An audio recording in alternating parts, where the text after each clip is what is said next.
Diplomats tried to find a compromise at the United Nations Security Council on Friday to keep alive a panel investigating chemical weapons use in Syria, one day after it appeared doomed by an acrimonious face-off between Russia and the Western powers. It is worth one last try, although we are now in overtime, Ambassador Matthew Rycroft of Britain told reporters as he arrived at a closed meeting of the Council, where its members were discussing a Japanese proposal to renew the panel's mandate for 30 days while they seek a longer-term solution.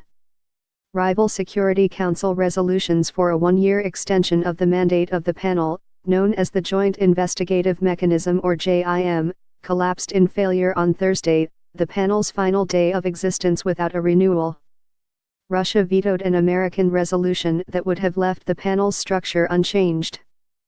The Russian resolution, which the Americans and their allies said would have neutered the panel's investigating powers, garnered only 4 votes.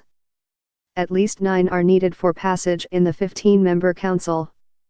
Although the panel's authority had technically expired on Friday, diplomats said they were interpreting the clock somewhat loosely, with some saying it was still valid until midnight. France's ambassador, François de Lettres, told reporters that France supported the Japanese proposal. "It is a way to avoid the death of the JIM," he said as he entered the meeting. "It is a way to give us time, to work hard and find a spirit of unity." The United States also supported the Japanese proposal, diplomats said.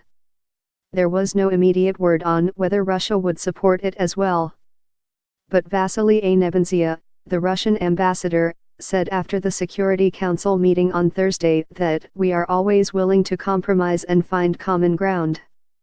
That Thursday meeting was punctuated largely by mutual accusations of duplicity and insincerity between Russia and the Western powers over how to stop the use of chemical weapons, a war crime in the nearly 7-year-old Syria conflict. Russia, the Syrian government's strongest ally, has objected to the investigating panel's October 27 report that found Syria forces were responsible for the April 4 Syrian attack on the rebel-held village of Khan Sheikhoun. The Russians said that the panel's investigation was nonsense, and that renewal of its mandate would require improved methods of establishing culpability for chemical weapons attacks.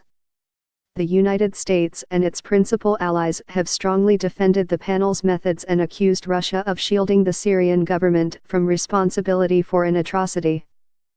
The United States ambassador, Nikki R. Haley, said Russia had effectively said it accepts the use of chemical weapons in Syria.